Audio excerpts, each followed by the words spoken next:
yang dilakukan dalam proses penerbitan kuasa pertambangan, yaitu pencadangan wilayah.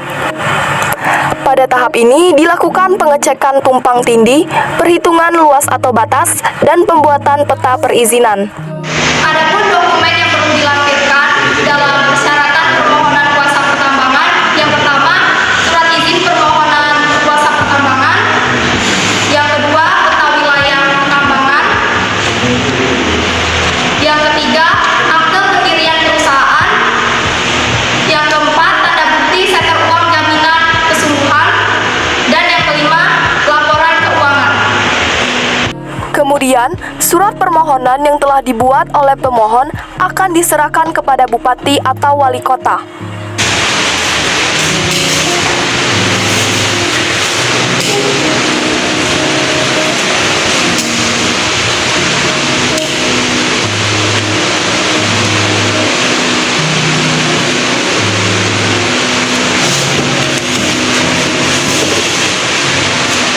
Bupati atau wali kota akan memproses surat permohonan tersebut, lalu menerbitkan surat keputusan.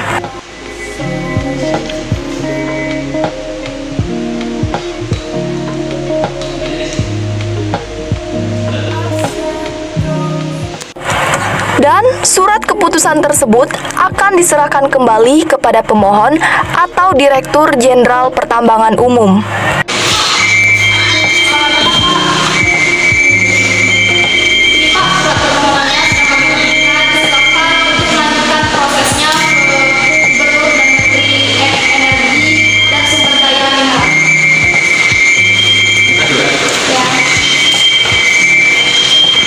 Selanjutnya, pemohon akan menyerahkan tembusan surat keputusan kepada Menteri Energi dan Sumber Daya Mineral dan juga Gubernur. Ini Pak, saya ingin mengajukan surat penerbitan dari pemerintah daerah untuk diproses.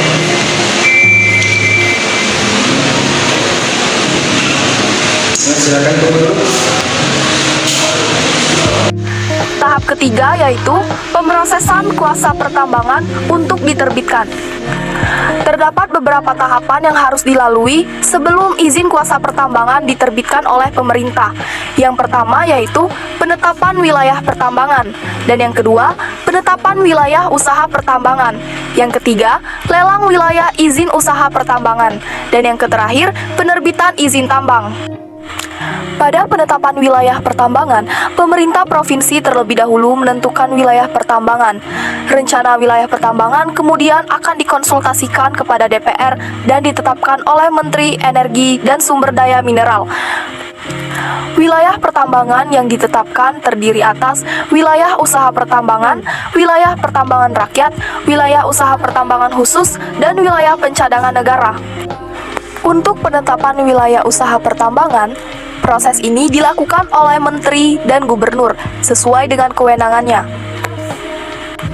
Sebelum menetapkan wilayah usaha pertambangan, Menteri dan Gubernur dapat melakukan eksplorasi untuk menghasilkan peta geologi, formasi batuan, dan geokimia, dan perkiraan sumber daya dan cadangan. Kemudian, dilanjutkan dengan kegiatan lelang wilayah izin usaha pertambangan. Gubernur terlebih dahulu menentukan luas dan batas wilayah izin usaha pertambangan, kecuali bagi wilayah izin usaha pertambangan yang berada di wilayah laut. Wilayah izin usaha pertambangan kemudian ditetapkan oleh Menteri Energi dan Sumber Daya Mineral dan siap untuk dilelang. Nah, proses dan pemenang lelang harus diumumkan ke publik. Dan yang terakhir, penerbitan izin tambang. Pemenang lelang wilayah izin usaha pertambangan mengajukan permohonan izin melalui BKPM maksimal 10 hari kerja setelah penetapan pemenang lelang.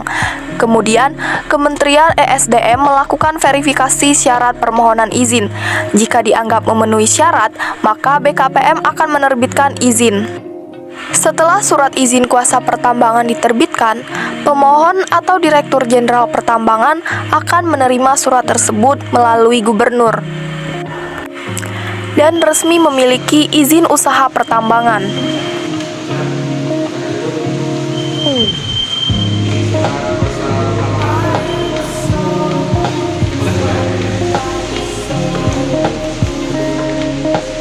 Sekian video praktek dari kami. Terima kasih. Wassalamualaikum warahmatullahi wabarakatuh.